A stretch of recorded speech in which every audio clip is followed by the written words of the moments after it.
Hey everybody, welcome to What Culture Gaming. I'm Scott and I'm joined by Josh. Hello, man. Hello. Now all the gaming news is kicking off left, right and centre ahead of E3. There'll be even more things to talk about next month. But for now, Crackdown 3 has been cancelled as far as Amazon Spain are concerned. They've cancelled all their pre-orders and they've delayed it into at least next year, with the only release date being listed as the end of December. It's now listed as the 31st of December 2018 or 2019. Brilliant. Regardless, it's a huge step to start to cancel one of the most, anticipated, for whatever it was, games on the system, on the Xbox One, and it makes me think that the game itself has probably been cancelled. Oh, at least that's what we both said. Yeah, well, it is. I think you could be right, because I don't know. If Crackdown 3 was going to come out, right? Yes. It's had a lot of problems.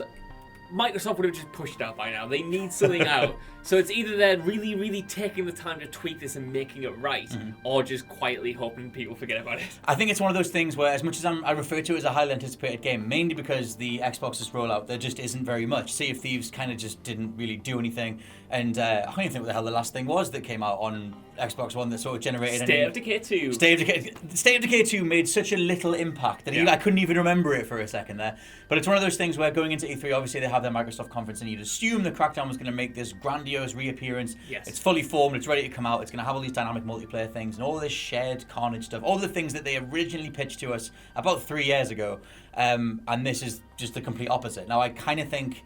I don't think they're having a blast developing it. Every time we get any window into it, there's nothing remotely confident there. I think they might be better off just getting rid of it. Well, that's their one big selling point, like the destruction that was shown off when it was first revealed. They've obviously scaled back on that since, but that's what a lot of people were looking forward to. That was sort of its unique selling point in this vast sea of open world games. So without that, I assume they're trying to tinker with it to find a reason for people to actually want to play Crackdown. Because, I love Crackdown. I love Crackdown 1. Crackdown 2 was alright, but Crackdown 2 was forgettable. And the people... Who is out there, really hungry for another Crackdown game? What's the audience for this? I know there's, we're really interested in it, but it's not going to sell on its name alone, and it needs to be good. No, and at this point, the franchise is 12 years old now. Yeah. So there are some people that have been growing up and been going into their teens that, they weren't even... Crackdown wasn't even a thing for them barely when they were in their childhoods. Like you said, the second one didn't land in the first place. And although Crackdown is associated with Xbox as a marquee franchise, it hasn't had that sort of temple status in years. Now, I absolutely adore Crackdown, but it's one of those things where 3's main pitch was this whole cloud-based destruction. You were going to play multiplayer teams and destroy cities together, and that was their hook. That was all based on the whole cloud tech thing that the Xbox One launched with, and Microsoft have walked a lot of that stuff back, especially in regards to their DRM or all that stuff to do with this massive online digital sharing way that we were going to access Xbox products. None of that stuff's happened, and I think that completely cripples what Crackdown even is. Same, which sort of tells me they're trying to, like I said, they're going back to the drawing board, trying to find a way to make Crackdown 3 really good, but it just keeps getting delayed, and we haven't seen much from it. There's nothing that's really been convincing. Terry Crews is in it, which is the most exciting thing. Is he actually in it? Again, who knows? He was on an advert for it for a bit. I guess he's maybe going to be in it. But yeah, there hasn't been very much convincing gameplay footage. There's very little in the way of new features. Even Crackdown 2 was kind of phoned in to some degree.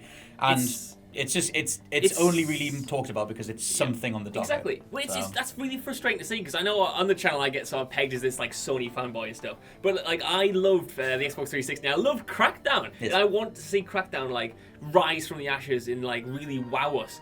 But all we've had from it is just one bad news after the bad news, just bad news galore. It's not good. I think this is about the third or fourth delay, so it doesn't really set a very good precedent, even if they are going to still bring it back around in 2019. Do you think that will happen at this point? No. That's why I honestly think that they might be better off just canning it. They can Scalebound, and that had a hell of a lot of positive, sort of discussions. I was going to say banter there. It was positive bants around Scalebound, and even that went to the side. But regardless, you guys can let us know what you think down in the comments. Would you even care if Crackdown 3 didn't come? Or is there a swath of Crackdown fans that are going to have my face for even suggesting that it shouldn't even come in the end? Either way, I've been Scott from WhatCulture.com. I've been Josh from WhatCulture.com. And we'll catch you guys soon. Bye. Goodbye.